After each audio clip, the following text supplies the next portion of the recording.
ಕರುನಾಡಲ್ಲಿ ದಿನದಿಂದ ದಿನಕ್ಕೆ ಬರದ ಭೀಕರತೆ ಜಾಸ್ತಿ ಆಗ್ತಾನೆ ಇದೆ. ಈ ಬಾರಿ ಮಳೆರಾಯ ಸಂಪೂರ್ಣ ಕೈಕೊಟ್ಟಿದ್ದು ಊರೂರಲ್ಲಿ ಜನ ಪರದಾಡೋದಕ್ಕೆ ಶುರು ಮಾಡಿದ್ದಾರೆ.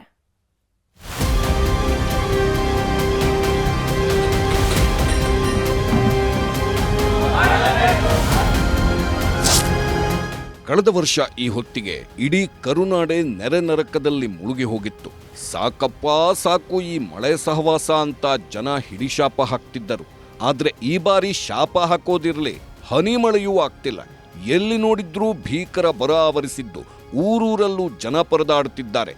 ಬಿತ್ತಿದ ಬೆಳೆ ಮೇಲೆ ಏಳುತ್ತಿಲ್ಲ, ಹಳ್ಳ ಕೊಳ್ಳಗಳಿಗೆ ಹನಿ ನೀರು ಬರ್ತಿಲ್ಲ, ಜಲಾಶಯಗಳು ಕೂಡ ಪಾತಾಳ ಸೇರ್ತಿವೆ. ಹೀಗಾಗಿ ದೇವರೇ ದಿಕ್ಕು ಅಂತ ಮುಗಿಲ ಕಡೆ ಮುಖ ಮಾಡಿ ನಿಂತಿದ್ದಾರೆ. ಧಾರವಾಡ ಜಿಲ್ಲೆಯಲ್ಲಿ ವರುಣದೇವ ಕೃಪೆ ತೋರ್ತಿಲ್ಲ. ಮಳೆ ಇಲ್ಲದೆ ಭೂಮಿ ಬಾಯ್ತೆರೆದು ನಿಂತಿದೆ. ಬಿತ್ತಿರೋ ಬೆಳೆ ಒಣಗಿ ಹೋಗ್ತಿವೆ. ಇವತ್ತು ಮಳೆಯಾಗುತ್ತೆ, ನಾಳೆ ಮಳೆಯಾಗುತ್ತೆ ಅಂತ ಜನ ಕಾದಿದ್ದೇ ಬಂತು. ಆದ್ರೆ ಮಳೆ ಮಾತ್ರ ಆಗ್ತಿಲ್ಲ.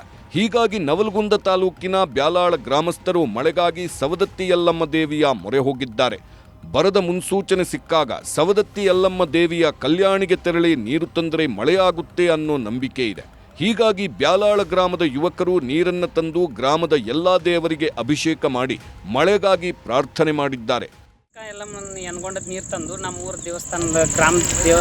ದೇವಸ್ಥಾನಗಳಿಗೆಲ್ಲ ನೀರು ಹಾಕಿದರೆ ಮಳೆ ಆಗುತ್ತದೆ ಎಂದು ಹಿರಿಯರು ಹೇಳ್ತಿದ್ರು. ಅದಕ್ಕೆ ನಾವು ಹೋಗಿ ನೀರು ತೊಗೊಂಬಂದು ನಮ್ಮ ಗ್ರಾಮದ ದೇವಸ್ಥಾನಕ್ಕೆಲ್ಲ ನೀರು ಹಾಕ್ಬೇಕಂದ್ರೆ.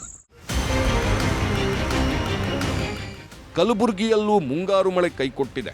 ಒಳ್ಳೆ ಮಳೆಯಾಗಿದ್ರೆ ಬೆಳೆಗಳೆಲ್ಲ ಹಚ್ಚ ಹಸಿರಾಗಿರುತ್ತಿದ್ದವು. ಆದರೆ ಹನಿ ಮಳೆಯಾಗಿಲ್ಲ. ಹೀಗಾಗಿ ಬಿತ್ತನೆ ಕಾರ್ಯವೂ ಆಗಿಲ್ಲ.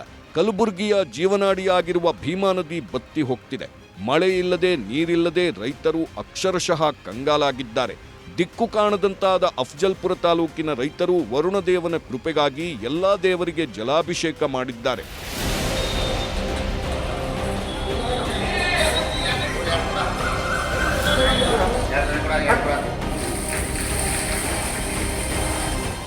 ಬೀದರ್ ಜಿಲ್ಲೆಯಲ್ಲೂ ಮುಂಗಾರು ಮಳೆ ಕಣ್ಣಾಮುಚ್ಚಾಲೆ ಆಟ ಆಡುತ್ತಿದೆ.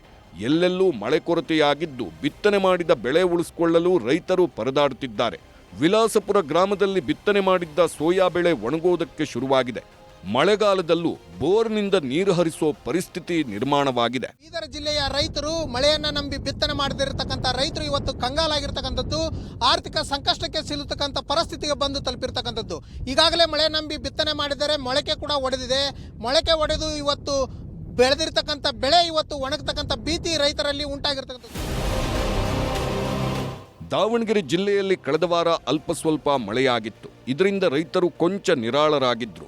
ಆದ್ರೀಗ ಮುಂಗಾರು ಮಳೆ ಮರೀಚಿಕೆಯಾಗಿದ್ದು ಬರದ ಛಾಯೆ ಆವರಿಸಿದೆ. ದಿಕ್ಕು ಕಾಣದಂತಾದ ಜಗಳೂರು ರೈತರು ಜಗಳೂರು ಪಟ್ಟಣವನ್ನ ಬರಪೀಡಿತ ತಾಲೂಕು ಅಂತ ಘೋಷಿಸುವಂತೆ ಸಿಡಿದೆದ್ದಿದ್ದಾರೆ.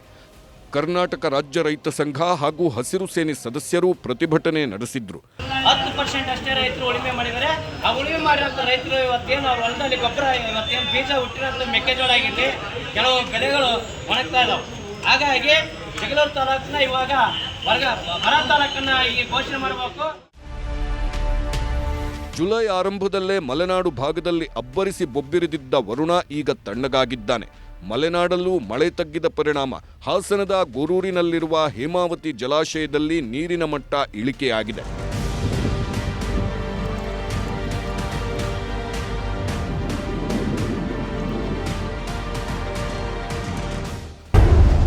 ಬರ ವೀಕ್ಷಿಸಿದ ನಿಖಿಲ್ ಸರ್ಕಾರದ ವಿರುದ್ಧ ಗರಂ. ವಿಜಯಪುರ ಜಿಲ್ಲೆಯಲ್ಲಿ ಮಳೆ ಅನ್ನೋದೇ ಮಂಗಮಾಯವಾಗಿದೆ.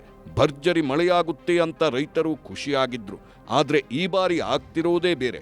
ಮುಂಗಾರು ಮಳೆ ಕೈಕೊಟ್ಟಿದ್ದು ಬಿತ್ತನೆ ಮಾಡದೆ ಕಂಗಾಲಾಗಿದ್ದಾರೆ. ಹೀಗಾಗಿ ವಿಜಯಪುರ ಜಿಲ್ಲೆಯಲ್ಲಿ ಬರಪೀಡಿತ ಪ್ರದೇಶಗಳಿಗೆ ಜೆಡಿಎಸ್ ಯುವ ರಾಜ್ಯಾಧ್ಯಕ್ಷ ನಿಖಿಲ್ ಕುಮಾರಸ್ವಾಮಿ ಭೇಟಿ ನೀಡಿದ್ರು. ಇಂಡಿ ತಾಲೂಕಿನ ಅಗಸನಾಳ ಗ್ರಾಮಕ್ಕೆ ಭೇಟಿ ನೀಡಿ ಬರ ವೀಕ್ಷಣೆ ಮಾಡಿದ್ರು. ಸರ್ಕಾರ ಬರಪೀಡಿತ ತಾಲೂಕಾಗಿ ಘೋಷಿಸುವಂತೆ ಒತ್ತಾಯ ಮಾಡಿದ್ರು. ಸಂಪೂರ್ಣವಾಗಿ ಇವತ್ತು ಇಲ್ಲಿ ಏನೊಂದು ಮಳೆ ಆಗಬೇಕಾಗಿತ್ತು, ಆಗದಿರ ಇರೋದ್ರಿಂದ ಇವತ್ತು ಇಲ್ಲಿ ಯಾವುದೇ ಒಂದು ಬಿತ್ತನೆ ಆಗಿಲ್ಲ. ಇಂಥ ದಿನ ಇವತ್ತು ಇಲ್ಲಿ ಬಂದು ನಿಂತಾಗ ಎಲ್ಲೋ ಒಂದು ಕಡೆ ರೈತರಿಗೆ ಏನೊಂದು ಈ ಸಂಕಷ್ಟ ಎದುರಾಗಿದೆ. ಈ ಒಂದು ನೋವನ್ನು ಎದುರು ನೋಡ್ತಾ ಇರ್ತಕ್ಕಂಥ ರೈತರಿಗೆ ಅವ್ರ ಸಂಕಷ್ಟವನ್ನು ಧಾವಿಸ್ತಕ್ಕಂಥದ್ದಕ್ಕೆ ಸರ್ಕಾರ ಮುಂದಾಗಬೇಕು. ಒಟ್ನಲ್ಲಿ ಇಡೀ ಕರುನಾಡಲ್ಲಿ ಬರದ ಭೀಕರತೆ ಆವರಿಸಿದೆ. ಜುಲೈ ತಿಂಗಳು ಮುಗಿಯೋದಕ್ಕೆ ಬಂದರೂ ಮಳೆಯಾಗ್ತಿಲ್ಲ. ಪರಿಸ್ಥಿತಿ ಹೀಗೆ ಮುಂದುವರೆದ್ರೆ ಊಹಿಸಿಕೊಳ್ಳೋದು ಕಷ್ಟವಾಗ್ತಿದೆ. Bureau report, news 18.